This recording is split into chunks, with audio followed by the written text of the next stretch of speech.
so there are, take the case study, for example, of drilling operations.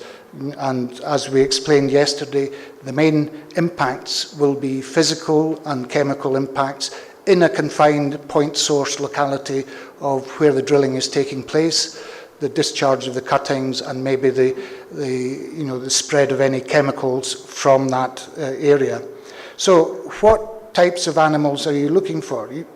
Basically, for this sort of monitoring, you might not necessarily want to look at animals that are very mobile, that move from one place to the other, because they might not be subject to any of the impacts for a long time.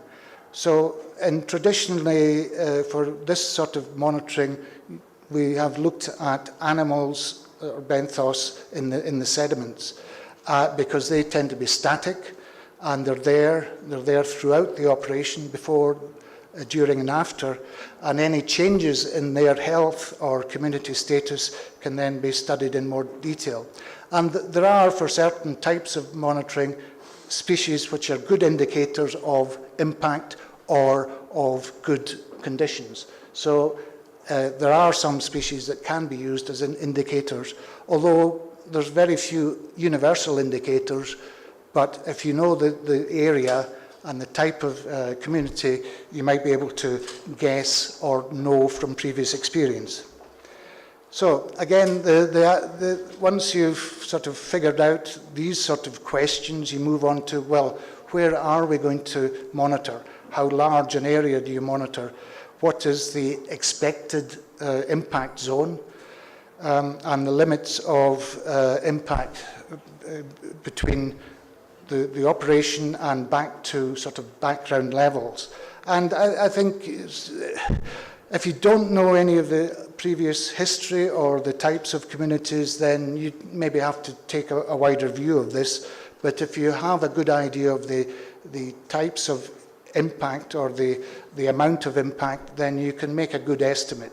But in terms of setting up a monitoring program, you do want to have, as we'll see later, be able to measure where the impact is, if it's spreading or contracting, and how far it extends out to background normal levels. And again, what's natural causes of variation and what are those caused by man? So there are different ways of setting up studies, and again, each one of these will depend on the specific type of study you're going to be doing, depending on your objectives, the size of the area, either set or expected, and various other things such as depth and methods for looking at that. And the main thing in any monitoring program is to have control sites which can be compared to anything that might be impacted. And in a long-term monitoring program, the other sort of control is to, if possible, have a good understanding of that area before any activities start, so that you know that there's natural variability or not around there. So this is probably the type of setup of survey design of stations that has been used certainly in the North Sea around point source of contamination from platforms, of drilling cuttings and other things. You've got the point source at a specific geographical position, and you know that's not moving. So one way of looking for the spread of impact and a zone of impact is to have a series of stations different distances away from the platform. And again, the more stations samples you take, the more expensive it is. Sometimes, you know, the more you take, you're not going to answer any more questions. So, and with time limits and budget limits, you have to look for the best idea. And quite often we have just one transect away from, if this is a platform, at different distances. And this is If you know the hydrographical conditions, this is the direction of where the currents might take contaminants, then that's the obvious direction to take the main transect on, because that will give you the worst case of spread. So assuming this is a platform with discharge of cuttings, and these have chemicals that might contaminate spread out, the most likely sort of expected zone of effect might be something like this, not necessarily a completely round thing. So this design would give you a really good idea of what the zone of effect is. Then there's our other types of standard grid sampling. That's a perfectly valid way of looking. Regular stations covering a large area. You might not remember, but yesterday when I showed you sample stations around Las Perlas archipelago in Panama, we had about over 100 stations covering this sort of grid way, regular samples. And that gives you a sort of good idea of the variation over the area. But it might not be a particular, you might not know if there's a point source of contamination, or it might be a wider spread. So there are good reasons for doing that. And there are other stratified random sampling which might need to be done in different conditions, especially if the natural environment of the seabed varies, because the types of communities that will be living in these different types of sediment will be different. You need to know these differences due to natural variation, as opposed to maybe contamination from or pollution from a human source. So then you decide on the broad strategy how you're going to do that. Next, how are you going to take the samples? And number of samples, number of stations, how many replicates to make some of the results scientifically valid, statistically, the size of the sample, and therefore what type of equipment will be used. And again, in a very short talk like this, we'll concentrate more on the traditional ways of sampling has been done, and because these are the sort of samples that have been taken in the case studies, which I'll show you. Again, there's a whole lot of questions you think very carefully about before you start any design. Is the frequency of sampling. How often or how long are you going to sample for? If you want to notice very quick changes, then you'll have to sample frequently. If you are expecting not very many changes, but you want to have a monitoring program just to be sure about things, then the frequency might not be so long. And then for offshore work, then the sensible thing is every 1 or 2 years, unless indications suggest maybe we better look at this in more detail. The time of year, sometimes, well, in the North Sea, we don't take samples very often in the winter time. It's just the weather and the waves and the sea conditions are usually unpredictable, that it's difficult to take samples there. So the best time, in practical reasons, is to go near the summertime, and when you're more likely to have good weather to be able to take good samples. But also the standard thing of any monitoring program is to, if possible, before an activity takes place, sample before, during the activity, so that you know how the activity is developing and its impacts, and then, if possible, after the operation, so that you can see whether there is recovery or not. And quite often, in many major monitoring programs, it's before, or sometimes it doesn't even happen before. The monitoring only takes place during an activity, and the question's left, well, what's happened? Is it recovering, or is it just going to stay the same? But again, that depends on time, budget, restrictions. So the practicality of monitoring in the deep sea or offshore is the cost and time restriction of boat time, boat availability, legislation requirements, and maybe the other conflicts such as normal operations where you are trying to sample close to a platform, but it's heavily active as well. In terms of looking at the biological components, then again, you have to understand if you can identify all these different groups in the benthos, then that is fine, but sometimes you need quite good taxonomists for that, and how these studies are undertaken. So, to be fair, we, just over a year ago in Santa Marta with another workshop like this organised by Ecopetrol, Echion and Invamar, we were looking at some of these methods for studying the seabed and monitoring for offshore projects. So some of these examples are taken from that workshop as well. So that's sort of basic background on monitoring, periodic sampling, and detecting the scale or scale of impact or not. And again, why are we monitoring?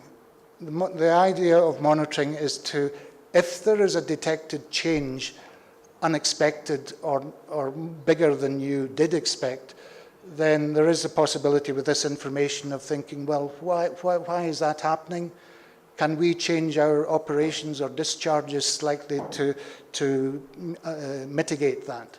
And that's the true value of a monitoring program, a management tool to make informed decisions. So again, it's providing information, qualitative and quantitative, of the conditions in the sea. Some of the examples here I'll go into maybe cover a wee bit broader issues than just the benthos, because sometimes it might be of interest to look at fish if it's in an important fishing area. But for example, this is the sampler that we use quite a lot in the UK, and it's the sampler that will take the samples which we'll look at. But there are whole lots of other parameters to look at if necessary. So the sampling of sediments near the area of impact, again, allows you to look at what the physical characteristics are there. Has there been changes in the sediment due to activities, disturbance, different grain size, maybe because of cuttings being discharged, and the contaminants in there. And the most important thing is, I suppose, is that having an impact on the health and life there? So there are lots of other parameters to consider, but again, we don't really have time in this presentation to look at it in more detail. But this is one of the grab samplers that we use. Again, they vary in size. This is quite a small sample size, which can be used manually in maybe inshore areas. But you get larger Van Veen grab samplers which cover a much larger area, and they tend to be used offshore with winches and so on. So again, your design or type of equipment is dependent on what and where you're looking for. Before we go into the detail of this, just so that there are other factors to look at, the frequency of, in this case, I think this was taken from a particular case study that we were looking at, and it covered other things, so that abiotic factors, water quality, as well as the biotic factors. And in this case, we're looking at plankton, fish, microbiology, and the benthos. But the examples I'll show you are maybe concentrated particularly on the benthos for that reason. So other abiotic sampling, again, you can take water samples by different forms of equipment, and other types of biological sampling, such as plankton, with plankton nets. Yeah, there's too much there to explain in detail, so I'll try and keep it to the benthos. The plankton we don't use very much in this type of offshore activity, because plankton moves with the water currents, so that if you sampled off a platform and took a plankton sample, these specimens that you picked up, the next day would be 50 kilometres away, possibly. So they're not representative of being exposed to any impact. So they're not very good in this sense for point source impact. On a broader scale, yes, at the whole ecosystem health, but not at this sort of study. So, as I say, this is this type of study that I started mentioning yesterday, looking at the benthos, taking samples, in this case, 3 replicates at each station. And again, there's a whole lot of theory behind how many replicates you could make. The more replicates, the more confidence you have in your results. But again, that's a balance between how many samples can you take in the time scale, and also how many samples can you feasibly expect to work up in the laboratory. But again, this design is talking about control stations and other stations within the area of work. And what you end up, like we saw yesterday, different species. If you know the type of habitat there, the community, you know their ecological makeup, and you can, with good understanding of marine benthic ecology, you can say whether that community is healthy or not. So again, you can look at sampling for the fish populations, and I think Teresa will talk a bit more about that in looking at contaminants that might work up the food chain over the long term into fish populations, and of course that would be of interest to human health as well as environmental health.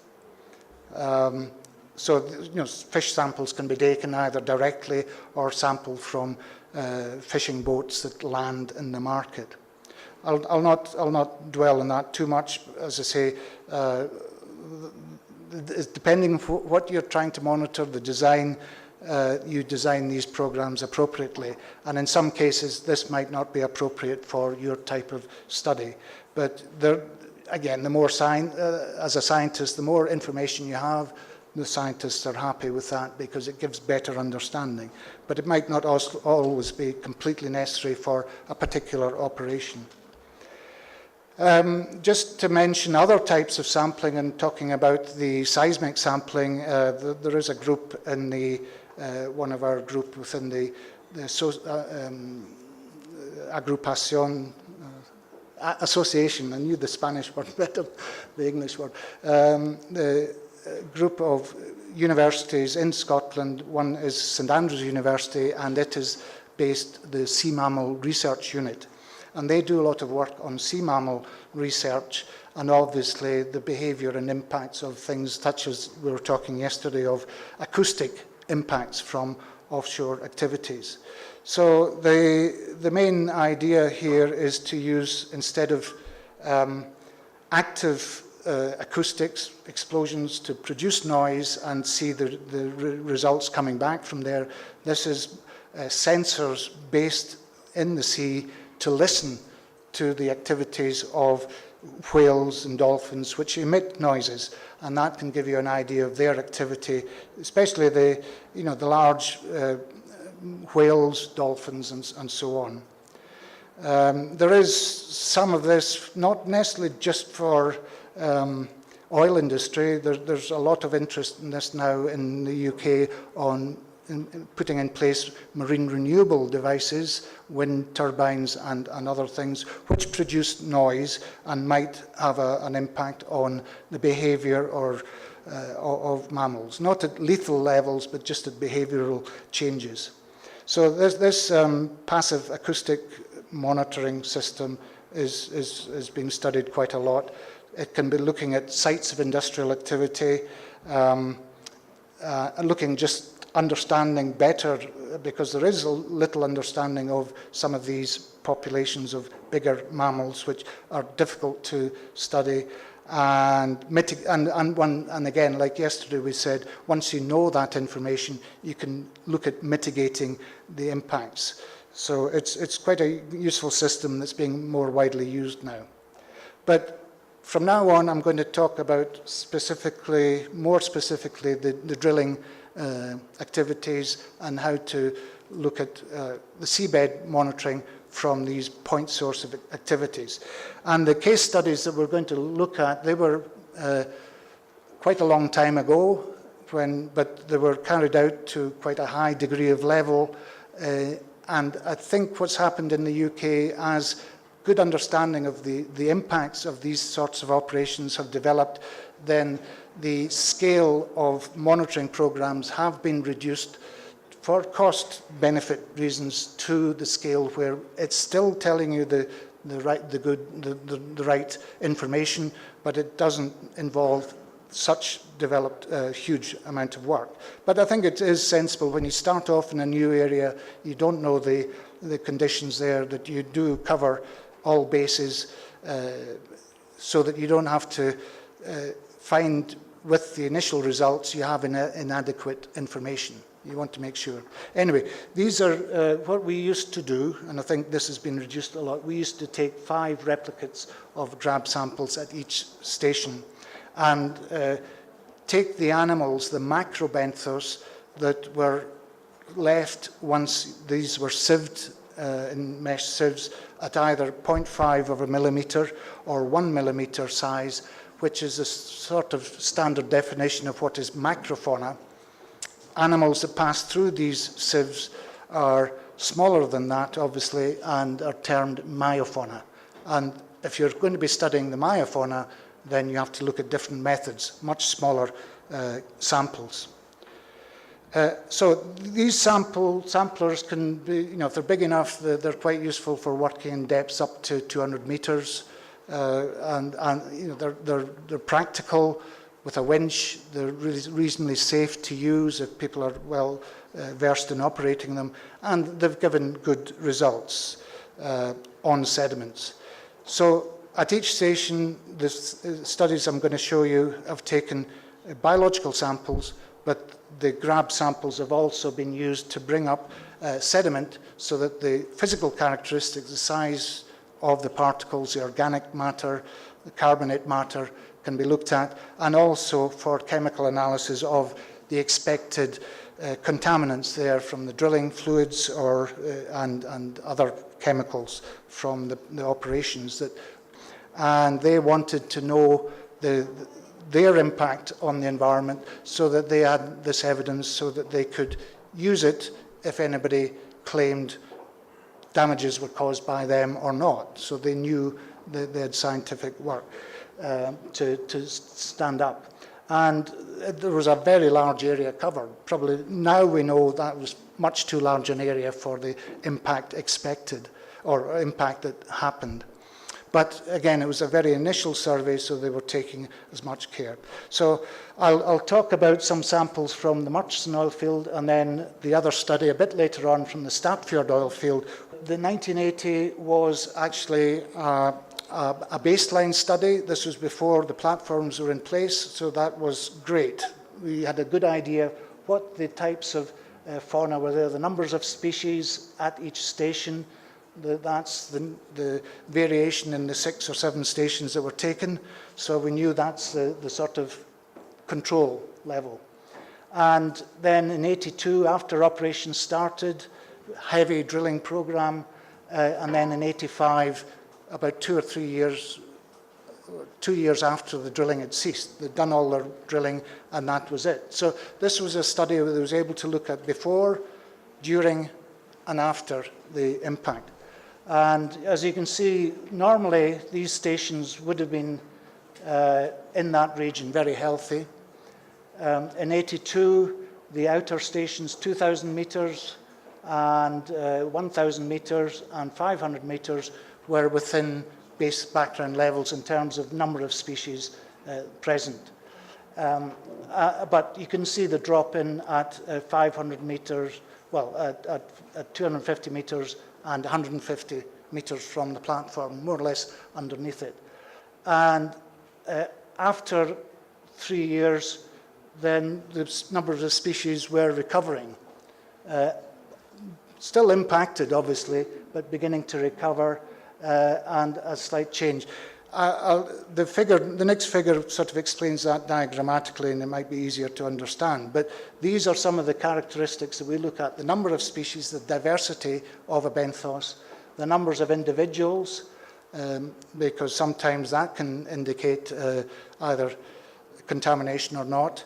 And from these you get what's called various diversity indices. And basically, the higher the diversity, the healthier the stations are.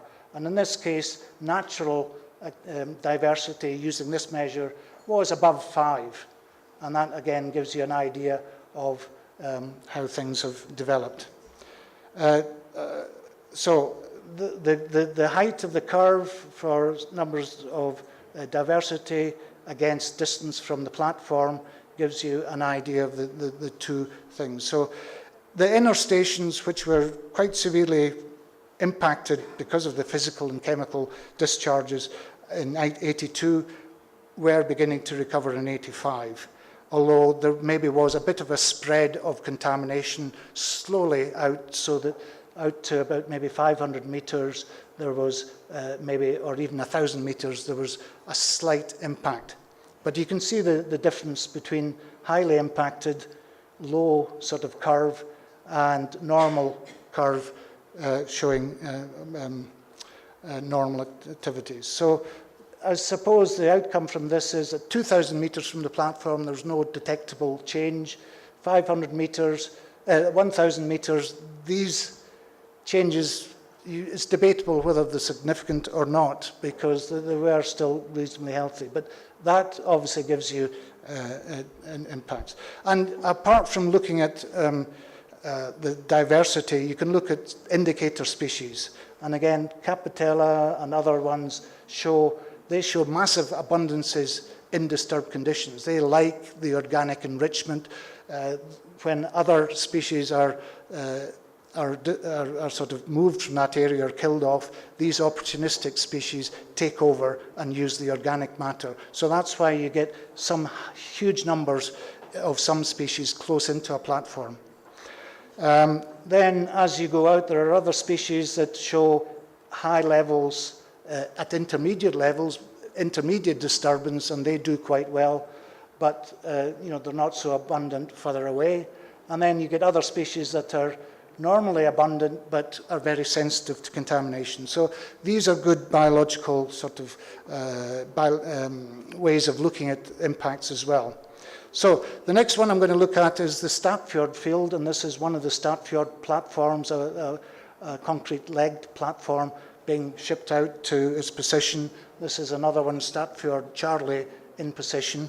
And this is the sort of benthic sampling that we do. Normally, you would end up with tubes of worms and small mollusks and things, but you don't really see these animals until you take them back to the laboratory. And this is an example from one of the stations close into the platform, and you can see the physical drilling cuttings there. So this was a design, the same sort of design for 3 platforms, going out to about 10,000 meters for chemical sampling, because you can detect chemical influence further away, but for the biological sampling, restricted to 5,000 meters, which by then was understood to be well outside the zone of impact and therefore would act as a control. Now, this is quite an interesting slide. The results were very similar to Murchison in an individual platform. But because Murchison and Statfjord were close together, the sediments were very similar, and therefore the benthic communities were similar. And we were able to therefore add all the results from Statfjord, Murchison in the pre-monitoring and afterwards. And this is diversity measurements at stations which were either control stations before the impact at Murchison and or faraway stations which weren't impacted. And this is the level of oil in the sediment. As you can see, the diversity doesn't show much change until you get into quite high levels of oil of sediment, up to about, I can't read that, but the figures are there. I need my glasses to read that. But you can see they're quite high up, I think about 100 parts per million, milligrams per kilogram. So diversity is a crude measurement. but it's something that is used. And above that, you get a drop in diversity, and that's not unusual. But it's interesting to see that these stations up here were the pre-operational Murchison stations, very, very low oil in sediment, which was baseline. And then further, the other ones, even a few years later, at these same sites, had higher levels of oil in sediment. So the baseline of oil in the whole of the North Sea, there is more oil in sediments, but it's detectable because machines are able to detect them, and it's very debatable whether these very low levels have an impact or not. Well, they don't show a biological impact that way. We have Capitella, which is abundant at high levels and not at low levels of oil, so that's a good indicator species. You have other species which are more sensitive. So although one species might be extremely sensitive to oil and it might disappear, the community is still pretty healthy because it's a high abundant number of species, and one species will take over. This is what happens naturally in any case under anything. So just to summarize, the platform here at this point, these sample stations, 250, 500, 1,000, 2,000, 2,500, out to 5,000, and diversity only drops quite close to the impacted stations. Capitella shows you that. Ketazoni, another worm, shows you that, and some very sensitive species anywhere further in than 2,500 meters, then they might be starting to be impacted. And that's a similar sort of result for other species as well. I think Teresa is going to talk a bit more. She did talk about cluster analysis or ordination analysis. This is another way of all these sample stations to look at how they are similar or dissimilar from each other. So we have clusters of stations that are either highly contaminated, and these are all stations close into the platform, and these were stations that were further from the platform but showed a variation over the field itself, very slight variation. And we weren't expecting this, but it was due to very slight variations in the sediment characteristics. Very quickly mention the inshore sampling of monitoring of the Shetland oil terminal, which we mentioned yesterday. This is another aspect of oil development. You need reception terminals. There's sampling there, different design of sampling because of the different reasons for sampling. We're looking at the effect of ballast water discharges over a timescale of 30 years. And again, similar type grab sampling, but because this was shallower water, you could have diver observations as well. This is the diffuser pipe, and even now there's a lot of life around it. So it's a very low level discharge of contaminated drilling ballast water, but diluted very quickly, and it's a well-designed point for discharging that in a high current area. The biological sampling has shown very little impact there, but what it has done for a long-term survey has shown the natural variation in species, and that is very useful as additional information to know, so that you don't come to conclusions that because one species disappears one year, that that's a human-induced impact. So I may be running out of time, I think, so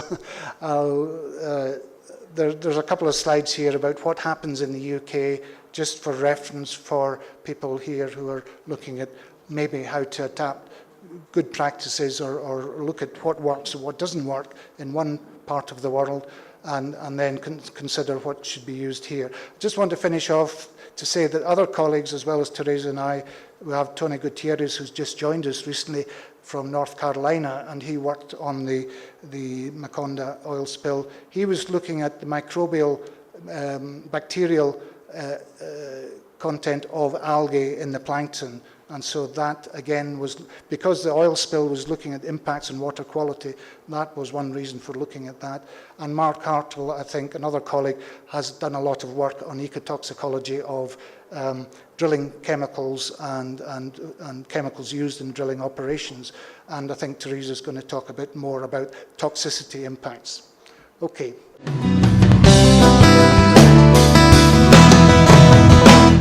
¿Cuáles consideran ser los criterios a tener en cuenta para establecer los números de muestras, estaciones y épocas de monitoreo? Criterios.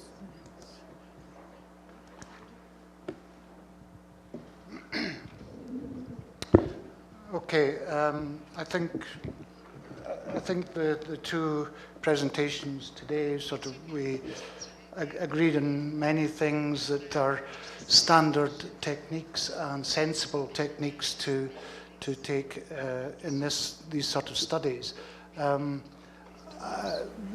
They were very similar. We didn't prepare our talks beforehand or compare them, so it's good to see the sort of conclusions that are similar.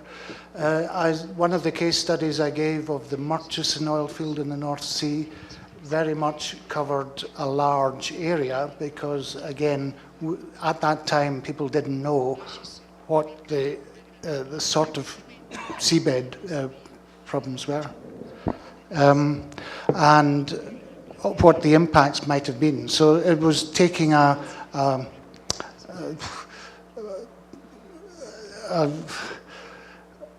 do you say it, a large area to be sure, to be absolutely sure, but with more studies, and there's been studies here as well, obviously, on you get a better idea of what the impacts are likely to be. So I think from what I've seen of the design of suggestions for protocols seem very sensible to me. Maybe at the beginning you do slightly more than maybe necessary in terms of what is done in other places, but that's to give you confidence on that as well, and then to standardize things so that, again, the useful thing for scientific information collection is that standard techniques are taken so that one place can be compared directly with the other place, and you get better comparisons that way and more confidence in what are the impacts that are happening. But I think, remember, for impact assessments of the oil industry activities, whether it's seismic or drilling, the interest for the monitoring is, are these having impacts? Another thing is the academics and research institutions, we want more information and we would like to do as much as possible. But there's two different factors there. The interest in the community and the nation in getting scientific information, and the requirements to monitor to check that no bad impacts are happening. En una estación seleccionada, el monitoreo de la columna de agua se debe hacer a diferentes profundidades. ¿Hay un criterio para definir esas diferentes profundidades?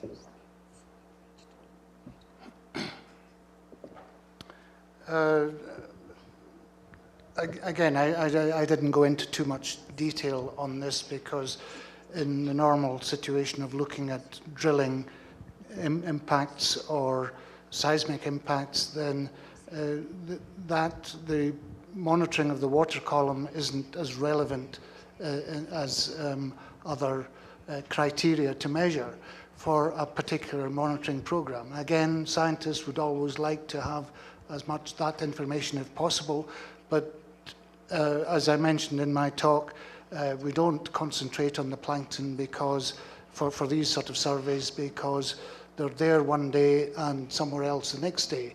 And so they're only going to be very hardly in contact with any potential impact for a very short time. So in terms of really understanding what is happening, to be able to see if you can monitor to check on damage or recovery to help inform the monitoring, the management program or processes, then you concentrate on the fixed animals on the benthos. And again, if you were looking at a particular study of water column for other reasons, then again, you wouldn't set standards for has to be the surface, has to be 10 meters, 20 meters. You would look at why, and from the very beginning, what are you wanting to get from this study, and then decide on the levels, not just set them as a standard for every type of study.